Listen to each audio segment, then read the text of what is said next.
Okay, great. Well, welcome back once again. We're clipping along. Almost Halloween already. All right. So last time, what we've been doing, just as a reminder, is we've been going through just to make sure we have sort of a general understanding of the main features of the world oceanography. We're looking at going around, jumping from one basin to another, Atlantic, Pacific, Indian, whatever, and asking what are the sort of main, like most important, largest scale phenomena that are sort of unique to each ocean basin. And so we started off with the Southern Ocean, and we talked about two major currents, the Antarctic Circumpolar Current, which goes from west to east all around the Antarctic continent, and then what's called the East Wind Drift, which just flows from east to west, the other direction. It's very, very nestled in close to the continent. That was pretty much it for the Southern Ocean. And then we moved from there into the Atlantic. And so now in the Atlantic, we did quite a bit more discussion, focusing on two major currents, which are the Gulf Stream, and then the closely related loop current, which is just basically the part of the Gulf Stream that loops in and out around the Gulf of Mexico, around Cuba here. So this is what the loop current looks like. This is actually not the current. The current itself comes in this way and then flows up the eastern seaboard.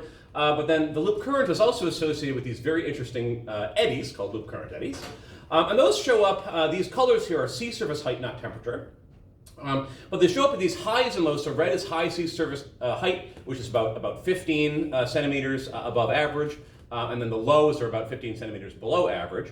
And these highs and lows are associated with circulations, just like high and low pressures in the atmosphere are associated with circulations. And those circulations can be understood in terms of geostrophic balance. And in the atmospheric case, we just look at a weather map and we see these things called isobars. So there are these lines, and the lines have numbers written on it like 1,000 or 990, and those are in hectopascals or 10 to the 5 newtons per meter squared. And we can just read the pressure off a weather map directly because we have surface barometers and things that measure the surface pressure, and just based on that we can understand pressure forces, and then by geostrophic balance we can relate pressure forces with Coriolis forces. And then the logic is that you take pressure forces, you relate those to, pressure forces to Coriolis forces, and then Coriolis forces depend on the velocity, so you can go from the pressure to the velocity in this sort of two-step leap. And the same thing is true in the ocean, except in the ocean, it's not the surface pressure measurements that matter, it's actually the sea surface height. Because the pressure variations are controlled by the fact that you have a dome of water in one place and a bowl in another. So you have a little bit of extra water somewhere, which is generating extra pressure, and a little bit less water than you should have in another place, and that's a little bit less pressure. And so the sea surface highs and sea surface lows, they map on almost directly in terms of their physics to high pressure and low pressure systems in the atmosphere. And so if you understand one case, the other case is understood using the same types of ideas. And we considered specifically this slab of ocean. In a previous lecture, we considered a slab of atmosphere, but a slab of ocean that's between a high and a low, and we analyzed the forces on this. There's a high pressure coming from the northeast side, because that's where the sea surface is high. There's a low pressure coming from the southwest side, and then based on analyzing this in terms of forces, we were able to estimate the velocity, and the velocity ended up being something like 15 centimeters per second, which is a pretty typical number for ocean circulations. So in the atmosphere, we usually think of meters per second, like 10 meters per second will be a normal surface wind, but the ocean is about a factor of 10 slower. We get maybe 1 meter per second or centimeters per second, tens of centimeters is pretty typical speed. And then, so that was kind of part one of the last lecture. And then the other major component was talking about the South Asian monsoon. And this is this thing that we made the analogy, it's kind of like a continental, very large-scale version of the sea breeze and the land breeze. And the idea is, so here's our Indian Ocean basin. And like all the ocean basins, the background state, or what's kind of always happening, is we have this climatological subtropical gyre circulations. This is the Indian subtropical gyre. And that's made up of the Agulhas current, the ACC, West Australian, and then the South Equatorial current. But if we think about this situation, it's kind of like a sea breeze because we've got this very, very warm ocean basin here, the Indian Ocean, that's exposed to lots of direct, intense sunlight right in the equator. And then next to it, we have this landmass of Southeast Asia. And if we think about what would happen if it was a sea breeze, the way the sea breeze works is when it's hot and you have lots of sunlight, the ocean warms more slowly than the land. And so in the summertime, so this is down here, so in the summertime, this is the summer season, the ocean warms more slowly than the land, so you tend to have rising air over the hot land that is then filled in by a breeze from over the ocean. And that's called the southwest monsoon wind. The monsoons are labeled, or they're called terminologically, by where the winds come from. So here in the case, the winds are blowing from the southwest to the northeast, so they're southwesterly, and those winds are essentially a large-scale sea breeze blowing in from over the Indian Ocean. And those winds carry lots of moisture, so we have warm, moist air over the Indian Ocean, and that causes the rainy season in Southeast Asia. So probably you've seen it in movies or television, that it can get really, really rainy during the summer in many of these countries, India, Vietnam, southern China, etc. And then in the northern, the northeast monsoon is during the winter. So in the winter, the opposite happens. So in the winter, the land cools down rapidly, and the land is actually a little bit cooler than the ocean, which has residual heat. So you have warm air rising over the ocean, and that's filled in by a breeze from the northeast, and so the wind is now blowing off the land. So if you look at where the wind is coming from, say in India, the wind is coming from over the continent. And that's very dry area, so you tend to have suppressed very little precipitation in the wintertime, and then very, very strong precipitation in the summertime. And so the seasonality is very, very distinctive and very significant in this area of the world. And it can also affect, we sort of just talked about this briefly at the end of class, it also affects the biological productivity in the ocean. And the reason for that has to do with Ekman upwelling and coastal upwelling. So last time we talked about this idea, we looked at California and we said if this is the land, and here we have the ocean. So let's say this is the west coast of California, there's Baja, the Baja Peninsula. And so if you have wind that blows down like this, then in the northern hemisphere, the Ekman transport is to the right of the wind. So if the wind is blowing to the south, then you have Ekman transport, we often call that T Ekman, that blows off, this is ocean current, that is driven by the wind, that blows to the right of the wind, which in this case is westward. And that kind of evacuates, or removes water from this area near the coast. And so this is not a 3D diagram, but if it was a 3D diagram, you would have upwelling coming from underneath to replace the water that is moved off the shore by this Ekman upwelling, by this Ekman transport rather. And so these colder subsurface waters that come to the surface, they bring nutrients. And so very typically, if you look at a place like this where the winds are in this geometry, you tend to see enhanced biological productivity. And the way you can actually see that from space by looking at the chlorophyll concentration. The ocean actually looks greener in terms of its color. And you can tell that from satellites, and that's how we see that there's lots of biological production going on, lots of photosynthesis. And the same thing happens in the monsoon by Saudi Arabia, because in the winter season, we have the winds blowing this direction from the northeast. The equator's here, so we're still in the northern hemisphere. And so the Ekman transport is actually onto land, and that's called Ekman downwelling. It's the opposite of that situation, so we don't get much biological productivity. But then the winds reverse in the summer, come from the southwest, and now the Ekman transport is this way, towards the center of the Indian Ocean. So we're moving water away from the coast of Saudi here, and then you have lots of upwelling along that area. And so if we look during the summer, during the rainy season, we've got a big green blob here that's lots of productivity, and we look during the wintertime, very little productivity. Is anyone in the course taking Biology 3710? Yeah, so you'll probably see some very similar stuff in that course. Actually, Jeanette deals with remote, so you'll have some remote sensing labs. We actually look at satellite data. I think you have the midterm coming up, but in the next few weeks you'll get back to the labs. And you'll actually look at some of this data directly. We share content sometimes. Okay, so those are the two main topics. We talked about Gulf Stream, loop current, eddies, and geostrophy there. And then we talked about this really, really fascinating phenomenon of the monsoon. One last thing I'll point out about the monsoon is that these changes in the winds are so strong that they actually cause the ocean currents to reverse direction. So this very, very fascinating thing. The Somali current here, just this little red arrow, it's a strong surface current that runs down, southward down the eastern coast of Africa. And the country of Somalia is right here, so that's where the name comes from. And then when the monsoon is blowing from the northeast to the southwest, you have a southward flowing Somali current, and that current actually reverses direction and starts to run north up the coast of northeast Africa during the summer season. So the changes in the seasonality of the winds actually flips the direction of the surface currents, which is very amazing. This is the only place on Earth where something that strong actually happens. Okay, So we talked about Southern Ocean, we talked about Atlantic Ocean, we talked about Indian Ocean. And so now we're going to move on to the Pacific Ocean, where the major phenomenon that's one of the most significant global forms of climate variability, meaning how the climate is different from year to year. We all have heard of El Nino. And when it's an El Nino year, you hear it on weather reports, like there's a strong El Nino that's affecting weather, it's affecting hurricanes or whatever. And so we're just going to figure out today, what exactly is El Nino, how does it work? And then once we move past that, we're going to get on to what's called the Atlantic Meridional Overturning Circulation, also called the thermohaline circulation, if you've heard of that. And that has to do with forming deep water and how water moves not at the surface, but at the depths of the ocean. Okay, so the framing for El Nino is just the Pacific Ocean circulation. And just like the Indian and the Atlantic and all the other ocean basins, we've got these subtropical gyres. So here we've got the North Pacific subtropical gyre in the top, and the South Pacific subtropical gyre in the bottom of the figure in the southern hemisphere. And remember that they go opposite directions. So in the northern hemisphere, we have a clockwise pattern, and in the southern hemisphere, we have a counterclockwise pattern. And you can think of that as being due to the fact that the Coriolis force acts in a different direction in the northern hemisphere and the southern hemisphere. And in the northern hemisphere, again, I'm not expecting people to memorize all the names of the currents except for the North Atlantic. You should know the North Atlantic.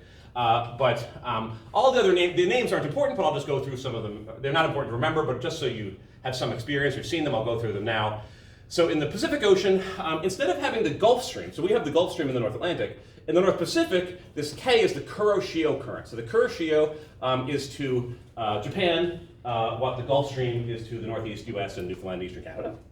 And so it's a strong, warm current that runs up sort of the eastern seaboard of Asia and comes up through Japan. And then the North Pacific current flows along the top. You might remember we had that shoes. The shoes were dumped in somewhere around here, and the shoes all moved east and got spread out. That's because it got caught into the North Pacific current, a little bit this Alaskan current. Then the California current runs down the west coast. Here's the Baja Peninsula here. And then the North Equatorial current connects the loop. And so what we're going to look at now is what are the winds. So the El Nino is really an equatorial phenomenon in the Pacific. So we're going to be looking at sort of this range here, what the winds and especially the winds are doing. And we'll see at the sea surface temperatures. And we'll see how that can lead to very, very dramatic changes in the behavior of the ocean. So this is kind of a complicated diagram, and we're going to take some time and walk through it step by step, because there's a lot of things happening. But this is sort of a cross section of, so the equator is running through the middle, so this is just the equatorial part of the Pacific Ocean. So we just see the northeastern part of Australia here, and then California is here, and northwestern South America is over here. So this is just a slice right along the equator. And as some context, we remember that because of the Hadley cell and all the global circulations, in the equatorial region we have the trade winds. So the trade winds generally are running from the eastern side here, and they're blowing east to west. And part of those trade winds are called what's called this Walker circulation cell. So over in the middle Pacific and the western Pacific, there's a circulation cell where at the surface the winds are blowing from east to west. So that's just like the trade winds. So these are you can either think of these as part of the trade winds, or they're even adding on top of the trade winds. And what happens is that in this region, it tends to be climatologically, and we'll show a more detailed graph of this, that there tends to be a high pressure system, climatological high pressure, sitting on the eastern side of the equatorial Pacific, and a low pressure sitting on the western side. Now, normally, we think of the circulation as being kind of around the lows and highs, rather than being from the high to the low. But at the equator, the Coriolis force is weaker, and so you sort of have a push that goes from the high to the low, and we have the surface branch of the Walker circulation. This black arrow is a wind, it's not an ocean current. So there's a wind, at surface level wind, that's blowing strongly from the east to the west across the equator here. And that's partially driven by the fact that you have a high pressure on this side and a low pressure on that side.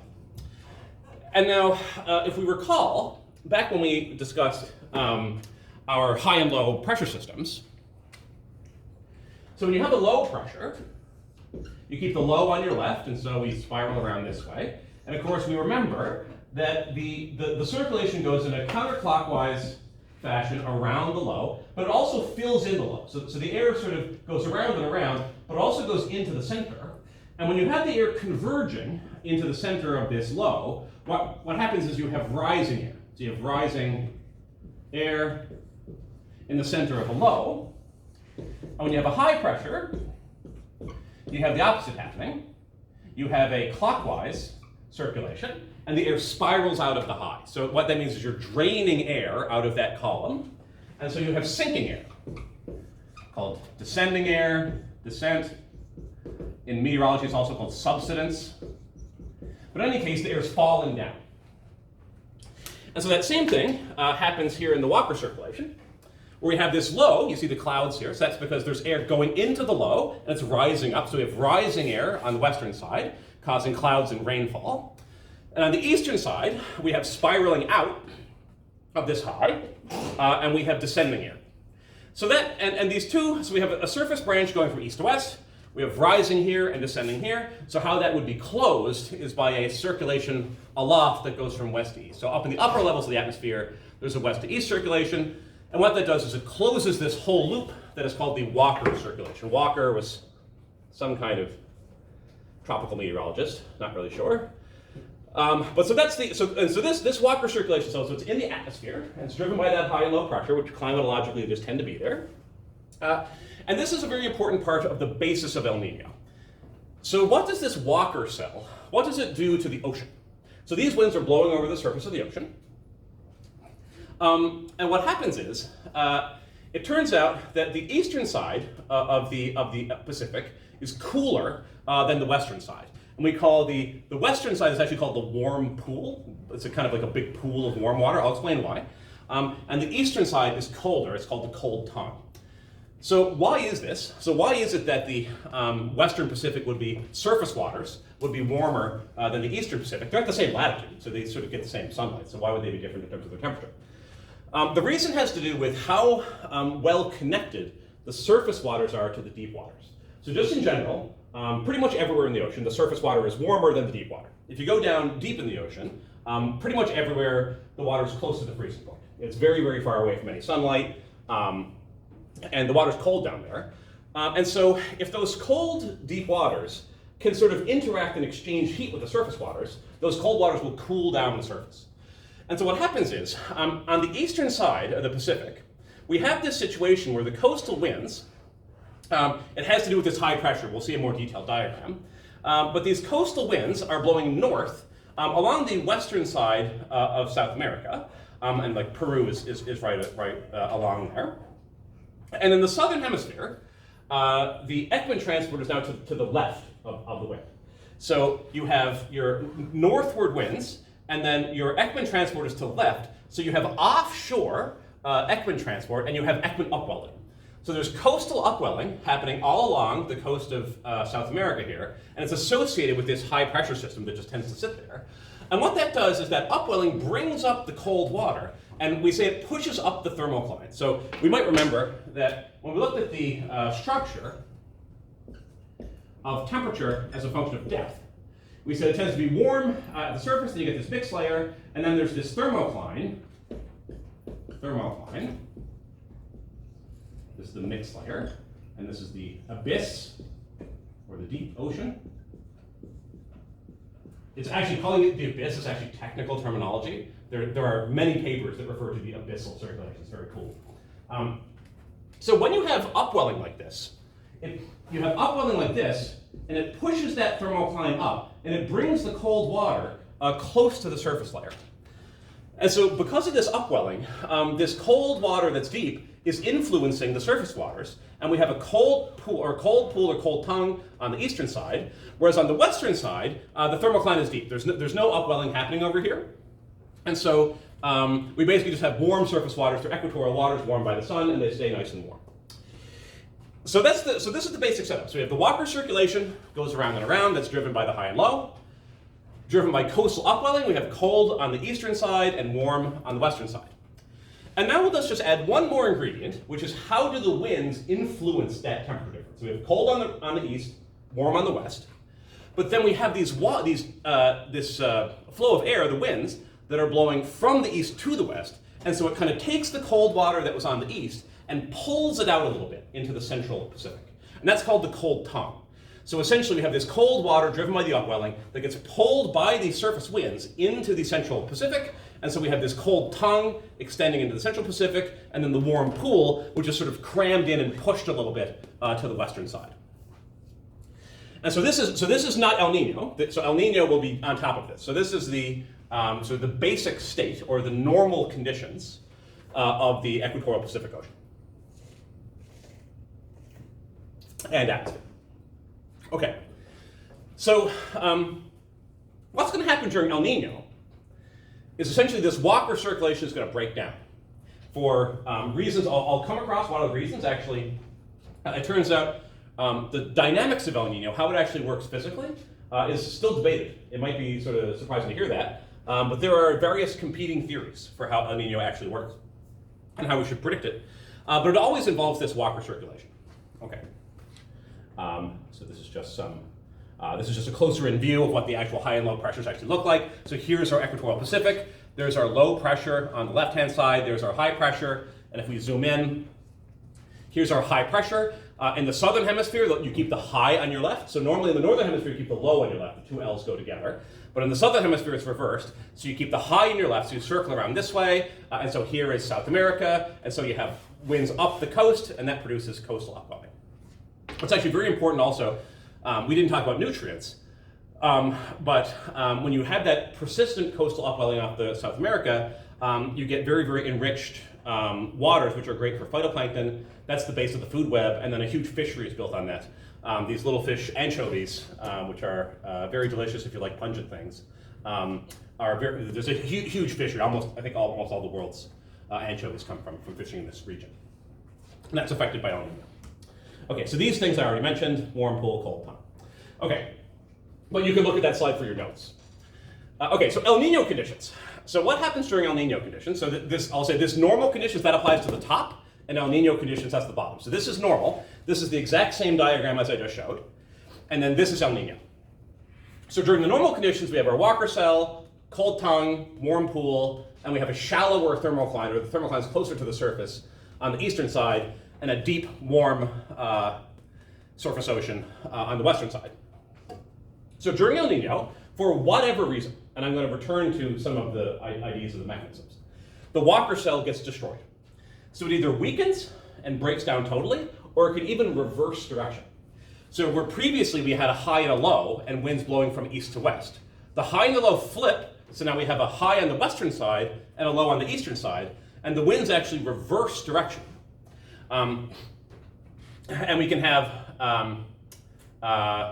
sorry, I believe last I said the black line is a wind. Actually, the green lines are the wind. Sorry, I mixed that up. They're going in the same direction here, so it doesn't matter. But the green lines are the wind, and the black line is the ocean current. But so the green line actually reverses. So our high and low had switch places, and now we have the winds blowing along the surface branch of the reversed Walker cell are now blowing directly against the way that the trade winds usually blow. And they're blowing now from the west to the east.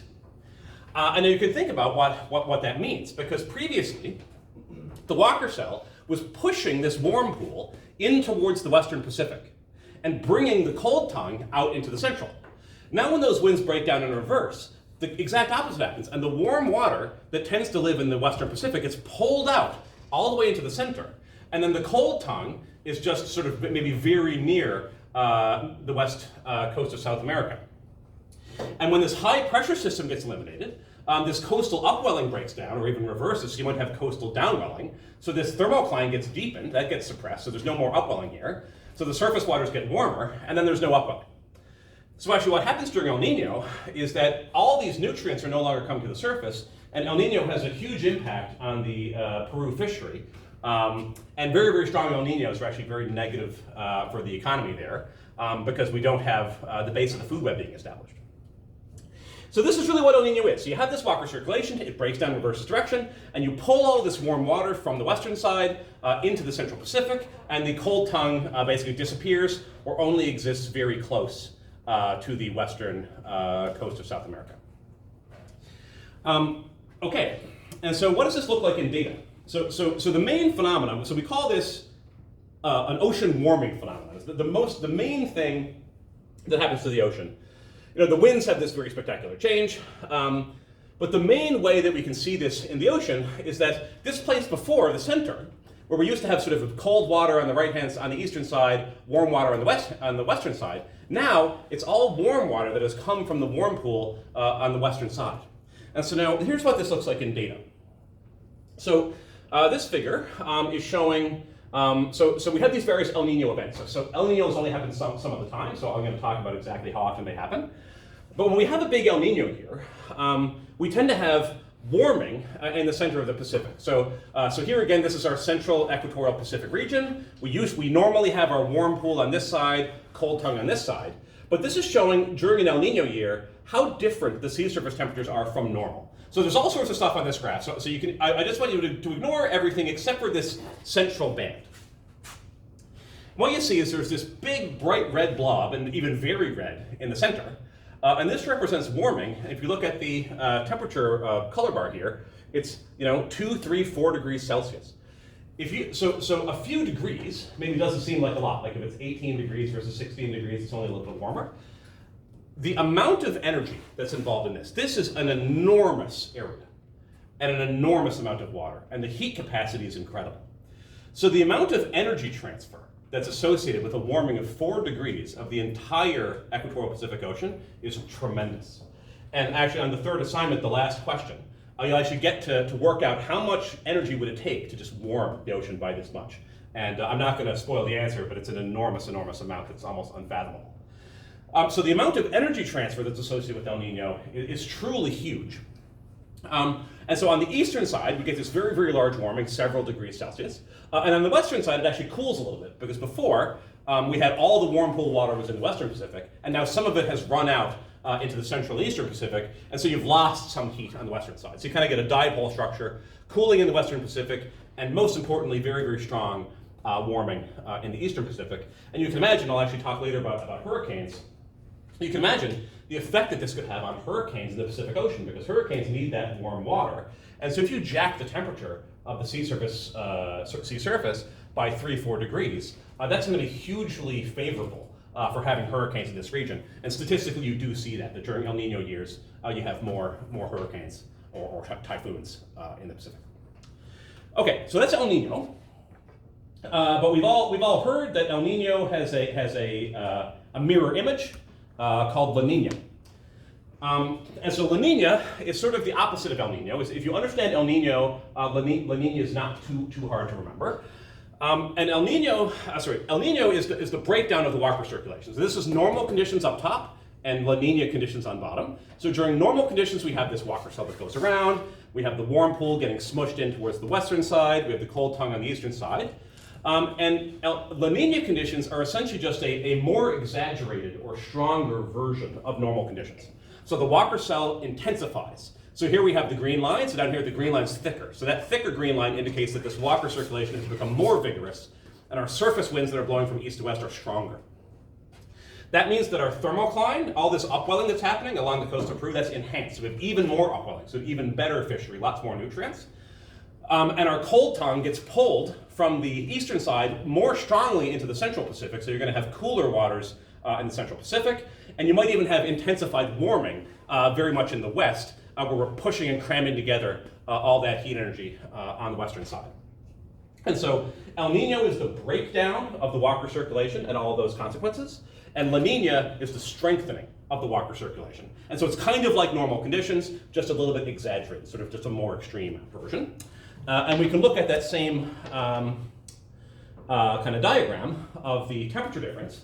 So this is now during a particular El Nino year. This was in the year 2000. The previous this is La Nina. The El Nino was 1998. But so this is a pretty strong La Nina event. And now you can see, just again focusing just on this equatorial band where the El Nino dynamics are playing out. We have right all along the central Pacific. We have this big cold blob, again 2, 3, 4 degrees of cooling. And then in the Western Pacific, where during El Nino we had cooling, during La Nina we have warming here. And there's all sorts of other little blobs and things. I don't know if this whole map, it's just 1 year. So all these things on the outside, I don't know if they're statistically significant. It's actually kind of unclear. But what is clear is that along the equatorial, during La Nina, the key signature is the strong cooling, several degrees, in the central equatorial Pacific. Okay, so you may have heard that El Nino and La Nina are sort of connected into this thing that's called ENSO. ENSO, E-N-S-O, is called the El Nino Southern Oscillation. And so how do we define whether we're having an El Nino or having a La Nina? Like, both things happen, and they kind of happen randomly, like every so often. And there's ways that we track this and define it. And there's a thing called the ENSO index. And so the ENSO index is a particular number, and it's negative or positive. It goes from about minus a few, -3, to +3. And essentially what they do is they do sort of a statistical analysis of various properties of the equatorial Pacific. So they might analyze things like sea surface temperature at certain locations, or pressure differences between different locations. And those things, they kind of tell us, are we in an El Nino-like state, or are we in a La Nina-like state? And it's called the multivariate index because a bunch of different parameters go into this. The particular definition is not important. But what's important is that it fluctuates plus and minus, and so the red, so it's a time series. So this goes from 1980 up to, I guess, 2024. When we have a positive value, that means we're in a El Nino-like state, and a negative value means we're in a La Nina-like state. And we have very strong positive values, like say up to 2 and 3. We just call that a strong El Nino. And when we have strong negative values, we call that a strong La Nina. And so what you can see is it fluctuates around from El Nino, La Nina, El Nino, La Nina. But even though we call this thing the Southern Oscillation, the way in which it's an oscillation is very different from the oscillation of like a grandfather clock or a pendulum or something. So you have a pendulum. You toss the pendulum, and it goes back and forth at a very regular time. So if you're in an El Nino, you're going to be in La Nina, then back and forth. But this thing, it's got like a strong random element to it. So, for example, if you have a very strong El Nino, this was 1998, that's a very famous El Nino, 82 is another one. So if you're in climatology, people just know these. Like, oh yeah, then 88 El Nino or 98 El Nino was like a big thing, and everyone has this all memorized. But so after the 98 El Nino, we had a pretty strong La Nina. On the other hand, 2011 had a really strong La Nina, and then after that, there's just this tiny blip of an El Nino that's barely even there, and then back to another La Nina, and then a strong El Nino after that. So there's no real long-term regularity where you can say, I'm in an El Nino now, 5 years from now I know that I'm going to be in a strong La Nina. It doesn't work like that. What is the case is that these things don't persist for 10 years at a time. If you look for El Nino, strong El Nino tends to last for about 12 to 18 months. So a year, year and a half, 2 years at the most. Then it tends to be that you sort of switch back and forth every few years. And so the numbers are pretty random, but they say about every 2 to 10 years we have strong El Ninos, and then correspondingly about the same for the strong La Ninas. And so it's the case, and this sort of gets to the mechanism, like how does this all work? Is there some underlying pendulum that's swinging the ocean back and forth? And people think that there kind of is, but it's really debated, and what's also known is that pendulum is highly sensitive, and it's affected by a lot of random things, like random weather, turbulence, climate differences. They all perturb this system, and they make it so irregular and hard to predict. So it's kind of like if you remember when we talked about the Lorentz equations and chaos and why weather prediction is so hard, those same principles of chaos and sensitive dependence on initial conditions and things also affect El Nino, which is even happening on a massively larger scale, the whole equatorial Pacific. Key things, it goes back and forth. We have this index we measure it by, but it's not a regular oscillation, and the timing is a little bit random, but there are some statistical things that we can measure, like El Ninos generally take about a year or a year and a half, and you sort of tend to have strong El Ninos, between this 2 to 10 years rough time scale. And the major El Ninos in history, 1982 actually got a lot of the research started. We'll talk about that. A lot of research on El Nino was triggered by this very strong 82 El Nino. 98 was very big, and then 2016 was very, very large as well. So we hear about it all the time on the news, and I already mentioned that the fishery has a big impact. But this is just a very, very sort of a toy, silly diagram from the book that talks about the global impact. So when you have this amount of change, so the Pacific Ocean, the whole eastern Pacific Ocean warms a ton, 3 or 4 degrees. That actually has global impacts because that affects the weather. The weather has these large-scale wave patterns that propagate all over the Earth. It changes atmospheric circulation. It changes global high and low pressure systems in the atmosphere. And so all of those things that originate in the equatorial Pacific have these global impacts. And all these different signs around here say at this point what happens. And so this sign here means drought, I believe. So when you have El Nino happening, you tend to have more likely to have droughts in southern India, also in Africa. There are places where you have enhanced coastal erosion, marine life gets impacted. And so the details of this are not important at all. I'll give one really spectacular example now in a minute. But the point is to know that this thing that's happening, El Nino, in the equatorial Pacific, which is just a surface warming phenomenon, affects global weather and climate patterns. And statistically, these are very robust. We know very well. We've had lots of El Nino La Nina cycles, and we know that drought effects tend to be significantly higher in some places when we have El Nino. So this is a spectacular example that I like. So French Polynesia, so this is the Pacific Ocean here, and French Polynesia is this collection of islands sort of in the center of the Pacific, equatorial region. So you might think these islands are very strongly affected by El Nino. And that's true. So this set of islands don't really get a lot of hurricanes. And prior to the early 1980s, they hadn't had any hurricanes make landfall there in 75 years. And then 1982, we had this historically very, very strong El Nino. And that one year, they had 6 hurricanes, which is just amazing.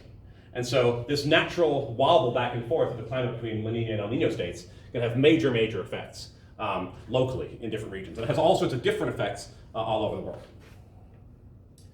Okay, so because of that, if there's some climate variable, you might imagine, so let's say, can you put your hand up if you've ever heard of reinsurance? Reinsurance? Okay, so we all know what insurance is, right? So you have insurance on your house. If your house burns down, the insurance company gives you money to pay for the damage. If there's a hurricane, the insurance company gives you money. So what would happen to an insurance company? Imagine all of New York City was destroyed by some natural disaster. Well, that cost to the insurance company would be so enormous that they might not even be able to pay it out. The insurance company might just go broke and everybody's screwed. So insurance companies actually buy insurance on their insurance, so that if there's some massive disaster, there are even larger pools of money that insure the insurance companies. And so those companies are concerned about major mass disasters that are correlated over huge areas, where many, many, many insurance claims are made at one time. And so you can imagine, if you're one of these companies that works in this kind of area, I find it very, very fascinating. You're interested in sort of longer term climatological things. And so you might want to predict, is there going to be a big El Nino? Do we need to change our investments or prepare for something because maybe there's enhanced risk of having lots of hurricanes in this year? Maybe our policies are going to be triggered. Now, I'm not an expert in any of this insurance stuff. I just know kind of vaguely. But so based on when we started to get these major climate changes, or sort of year-long climate changes due to El Nino, we sort of said maybe we should start to study this thing and really try to do observing. And so in the early 80s, a few programs got started that were observational to try to track and predict and build theories for El Nino. And the first one was called the TOGA program, called Tropical Ocean Global Atmosphere. The tropical ocean, because that's where the El Nino is, and then global atmosphere, because it has global effects. And so what they did was they put a whole bunch of buoys in the water, buoys that measure things like surface temperature, pressure, and they're trying to track when an El Nino was coming on, and what is it likely, and you take that and you put it into computer models and say, how is it likely to evolve in the future? And then a little bit later, after this program, the predecessor, the successor, which is called the TAO project, Tropical Atmosphere and Ocean, took over. And so we have toga and we have tau, and these are sort of continuations of the same thing. There are lots of oceanographic instrumentation, drifters, gliders, buoys, current meters, pressure sensors, all the normal oceanographic instrumentation. It's still the case, though, after all that observing, we still don't really have a fully clear theoretical picture of El Nino. But I'll mention, so what are the mechanisms? So if you're a physicist and you're trying to understand El Nino, a key fact that you want to explain is the time scale, the fact that it kind of goes from positive to negative back and forth, and it seems like they take a couple years and there's a few years in between. And so you want your theory to kind of reproduce these numbers or have some physical basis for where these numbers come from. And one popular theory, I actually don't know if this is the most popular theory now, this is the one I learned when I was in graduate school, is the idea that, so in the ocean we have various types of waves. I mean, often we think of the sort of small scale surface waves you see from the boat, but there are also waves that are on enormously larger scales, that are hundreds of kilometers across. And when they're that big, they get affected by Earth's rotation, and they kind of propagate back and forth or slosh back and forth across a whole ocean basin. And so one of the ideas for El Nino is that we have very, very large equatorial waves, just meaning they're tropical, that are influenced by rotation, that sort of slosh back and forth across the basin. And sort of when they get to one side or the other, that sort of triggers the El Nino events. And there's it's much more detailed than that. But that's basically the idea that it has to do with equatorial waves. And this is a wave-based theory, and there are other theories as well. And so just to get a picture of what these observational systems look like, so this is the tau array.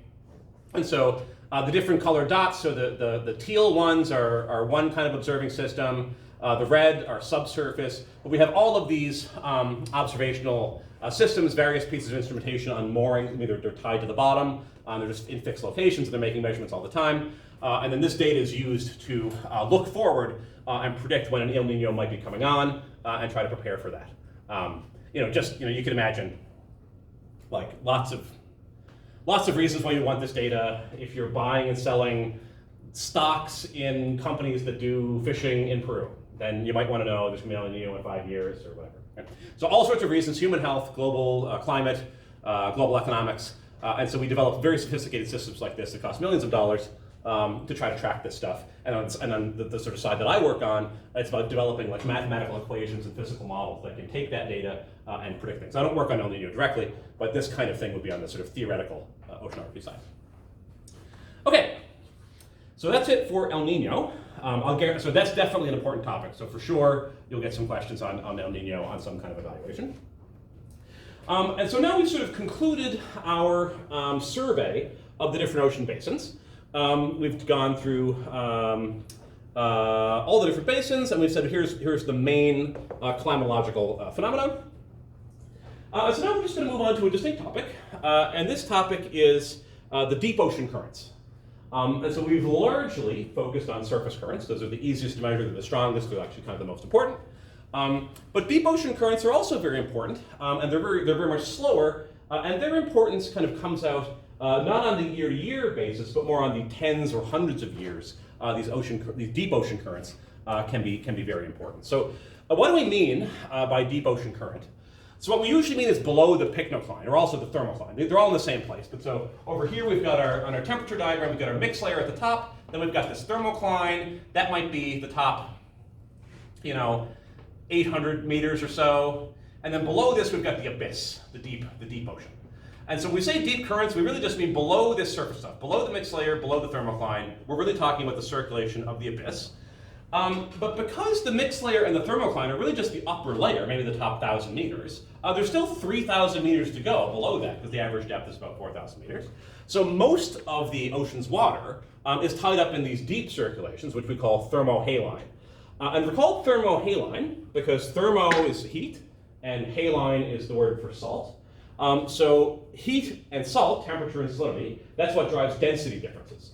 And so at the surface, the ocean currents are driven directly by winds. You have mechanical wind blowing over the surface, frictional connection, that's just exerting a force, and that pushes the currents, and then you have the Coriolis force mixed in there too. But in the deep ocean, which is where almost all the water is, there's no wind. You're protected from the wind. And so really it's density differences that drive the flow. And why is density important? Because density changes the mass of the water changes the weight, and then the weight is the pressure. So you have pressure differences that result from these density differences, and that drives the currents.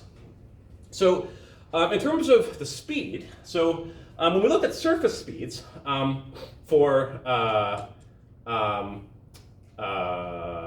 surface currents, we get typically tens of centimeters per second or maybe a meter per second. So the Gulf Stream is about a meter per second. These deep currents, you don't measure them in per second because the numbers would be so small. You often measure them in units like kilometers per year or fractions of a centimeter per second. So the surface currents are thousands of times faster. It depends on exactly where you look, but I wrote here about 3,500 times faster. And so the distance that the Gulf Stream will carry something in an hour, it takes a year in the deep current because it's a few thousand, factor of a few thousand. So things move on timescales of maybe a day in the surface currents, but it's years long in the deep currents. So density is very, very important. And so I think the last thing I'll mention here is this thing called TS diagrams. And so because these deep currents are driven by density differences, it's important to somehow be able to characterize or look at or study the density of the ocean at various locations. And the way that this is done is on this thing called a TS diagram. And so this is sort of the cartoon example. And I'll say, this is also important. I almost always ask a question on interpreting one of these TS diagrams. And so what it is it's a diagram where the x-axis is salinity, and so it's parts per thousand. So 35 parts per thousand is in the middle. That's a typical ocean salinity value. And then we have 33.5 on the left and 36.5 on the right. That sort of varies. The actual range might vary, but salinity is on the x-axis. And then the y-axis is temperature. In this case, going from 0 up to about 20 degrees. And so any parcel of water, if you're on a ship and you take a bottle of water, you can measure its temperature, you can measure its salinity, and it plots as a point in this space. So if it had salinity of 35.5 and temperature of 5 degrees, so there's your 5 degrees, there's your 35.5, so that water would plot right there. And so it tends to be the case that if you take water from a certain region, all of those waters, if they're close to each other, they will have similar TS values. And they will plot as a cluster of points on this diagram. And so there are a few what are called water, and we call those things water masses. So if there's a whole area where the water has very similar properties, similar T and S properties, we call that a water mass. And so it turns out there are several very important water masses, and we're going to talk about them next class in more detail. But one of them is called Antarctic bottom water. So this is called AABW.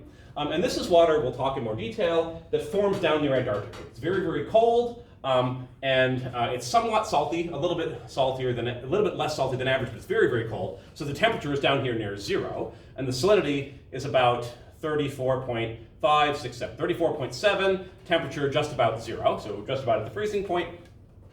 And so if you went to the Antarctic region and you sampled a bunch of water, it's called the bottom water because it's so dense it sinks down to the deep ocean, you would find all these different points, a lot of different points, but they would cluster in this little box. The other feature that's on this diagram is these curved lines, these curved blue lines, and those are labeling the densities. So if you're on this line here, your density is 1.029 grams per centimeter cubed, which is the same as 1,029 kilograms per meter cubed.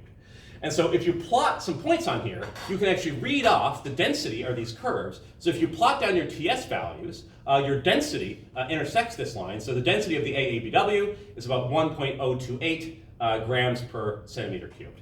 And so by using this diagram, we can sort of assess which water masses are sort of similar, like which ones have the same density, temperature, salinity values, just by plotting different samples on a diagram like this. Okay, so I'll just stop there. That's the end of class anyway. And if you have not gotten your test back, feel free to come up and dig through the stack. And I'll try to post the grades on Brightspace in the next couple days. Okay, let me know if you have any questions about the assignment or if you need a TikTok partner. And other than that, I will see everybody Wednesday.